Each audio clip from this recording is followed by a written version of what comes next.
Satu-satu ya. Nah, saya kupas secara ilmu tasawuf, secara Islami. Ya, Siapa?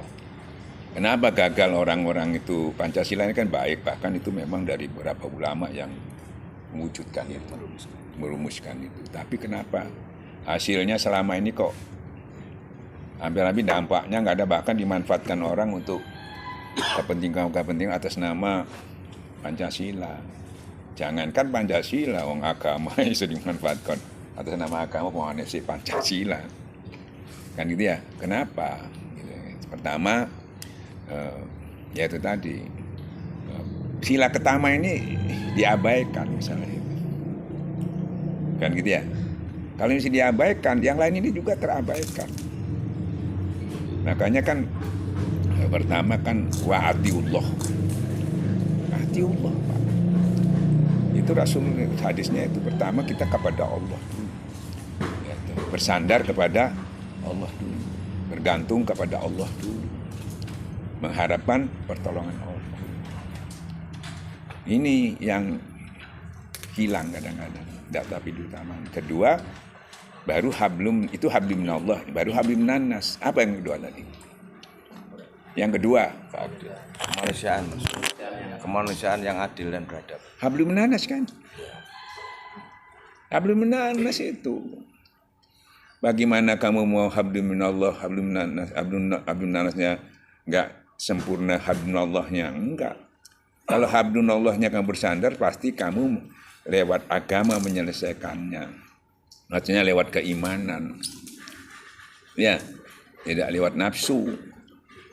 Karena Allah enggak dilibatkan.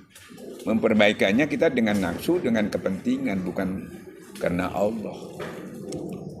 Ya, jadi hablum minannasnya itu nggak bisa pas karena Allah nggak bilang. Dua ini kamu akan dihinakan kata Allah dalam Quran. Kalau kamu hanya karena kamu dimanapun akan dihinakan sama Allah. Kecuali yang berhubungan dengan Allah, memanfaatkan Allah, yaitu hablum minallah, bergantung kepada Allah dan berhubungan dengan manusia, hablum minannas. Dua ini tidak boleh dipisahkan. Ini yang paling terpisah ini, maka dihinakan. Walaupun kamu kelihatannya sebaik-baiknya secara syariat kamu ngatur, tapi karena Allah tidak dilibatkan, itu kamu tidak turun berkah dari Tuhan. Kamu merasa kamu yang bisa, kamu yang hebat, kamu yang pintar, kamu yang kuasa.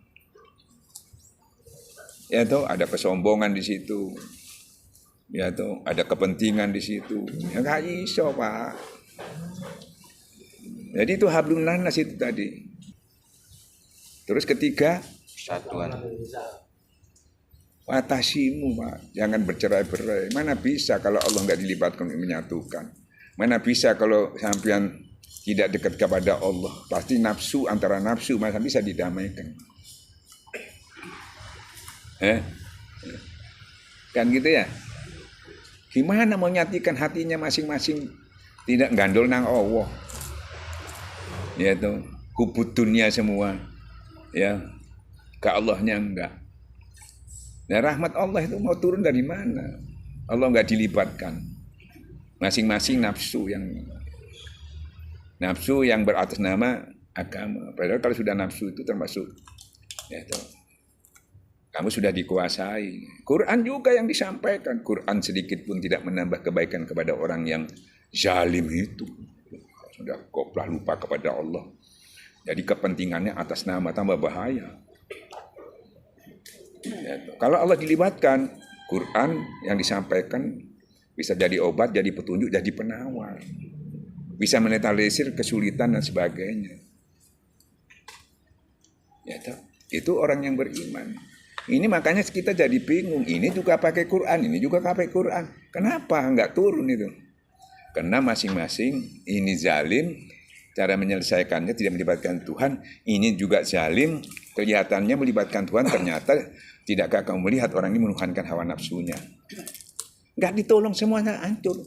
Nah kita yang gara-gara berapa gelintir orang di atas itu, rakyat yang segini banyaknya jadi menerima juga korban, jadi korban. Mau selesai gimana? Yang punya ini bukan punya kamu, negara iki. Bahkan dunia ini punyanya Allah. Kamu sudah cuma diberi untuk mengamankan, melestarikan, mengamalkan. Itu cekmu. Kedudukan kamu juga bukan sifatnya semuanya sementara. Kalau kan ngerasa cekmu itu apa? Nah ini jadi masalah.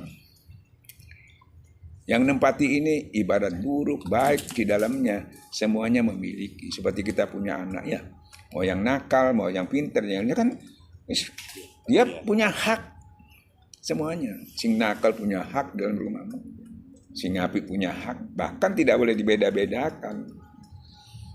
Ya, sekupnya kecil aja begitu, apalagi sekupnya mau dia itu bajingan kayak maling, kamu tidak senang itu. Semuanya punya hak merasa karena dia sama-sama mau Kristen kayak mau Islam kayak mau, dia punya hak. Itu. Nah urusan keyakinan monggo, tapi urusan sosial itu bisa kita kerjasama dengan baik, kan gitu ya. Ya. Jadi kesalahannya tidak melibatkan Tuhan sepenuhnya. Sekiranya hamba-hambaku itu beriman dan bertakwa, Allah akan menurunkan keberkahan dari langit. Cuma diminta kamu beriman dan bertakwa. Ya kata-katakan yang di bawah belum bertakwa lah. Ya ngomong sing diajak. Tapi yang tokohnya harus beriman bertakwa. Tidak boleh kamu gak bertakwa. Kan gitu ya. Terus keempat ya. Apa empat? Kerahitan. Dalam permusyawaratan perwakilan. Nah itu namanya setiap masalah harus ada tabayun, harus ada musyawarah. Bukan saling menghujat, bukan saling menyalahkan, ada tabayun. Nah tabayun itu perintah Allah, itu juga enggak diikuti. Ojo tidak berarti tidak melibatkan Tuhan. Apalagi yang sila kedua tadi kan ada kata-kata adab. Nah iya. Kemanusiaan yang berat. Nah itu kan hablum minan nas itu. Coba, gak musyawarah, ilo-iloan, paten-patenan, bom-boman, seluruh dunia ini bukan Indonesia toh. Kan sama-sama zalimnya akhirnya. Allah tidak menolong orang yang zalim. Yang sebetulnya mungkin salah satunya dizalimi. Ya itu, tapi amar ma'ruf nahi mungkar itu dia dianjurkan, tapi jangan menyelesaikan dengan kemungkaran gitu loh. Tidak ditolong, akhirnya dampaknya kan jadi semuanya kena. Jadi azab semua. Padahal atas nama Allah dan Rasulnya, tapi kok nggak ada hasilnya di situ sebetulnya, nggak dikaji, cuma atas nama tok. Bahkan menjual agama dengan harga yang murah, mengatasnamakan Tuhan tapi untuk kepentingan dia. Istilahnya seakan-akan membesarkan umat, tapi dia lebih serius membesarkan dirinya gitu loh. Ya. Kalau aku besar kepala, kalau dia ingin membesarkan dirinya. Bahwa umat kita gaya hancur, enggak. Pokoknya aku gede. Ini yang bahaya. Kan itu ya, enggak dipikir mudarat manfaatnya. Zaman dulu Nabi enggak. Tapi perang mikir isi dihitung. Udah layak apa enggak. Ojo dhisik. Aku iki mek perang saya durung kuat mati konyol. Benarnya dhisik apane. Jadi enggak serta-merta gitu, butuh waktu, butuh penataan dulu, strategi dan sebagainya, baru kita pasrah kepada Allah. Dengan demikian Allah dilibatkan, bukan harus banyak, akhirnya sedikit bisa mengalahkan banyak, karena persyaratan ditolong Allah itu ada. Biarkan malaikat rahmatnya pun lari. Enggak musyawarah, enggak apa. Kan gitu ya. Nah, musyawarah itu sudah dititipkan sama anggota DPR ya dan sebagainya, maksudnya gitu. Ya nggak cukup. Ya, mesti ada orang yang independen. Kan itu ulama-ulama yang masih yang sepuh-sepuh, jangan cari yang muda, muda kereng-kereng kan. Sing tua-tua ya, yang sudah ambisinya nggak ada, itu mesti ono, golek ono. Ngono-ngono gawe tampil kurang punter kuno iki lho ngawur itu kunone. Iki lho semangat tapi ngono ya apa sih. Nah iki digolek sing ya wis sembarang. Sing nom-nom durung ngrasakno iki durung ngrasak sing tuwek-tuwek ngrasakno kabeh blenger wis. Bosen misalnya hari sisane urip iki cek. Ya apa. Ngono lho. Iki sing digolek sing enom-enom, ekstrim akhirnya. Nah itu loh. Kan ya. Terus sudah 4 ya? Ya. 5? Keadilan sosial bagi seluruh rakyat Indonesia. Baru oleh iku hasilnya. Itu buahnya itu.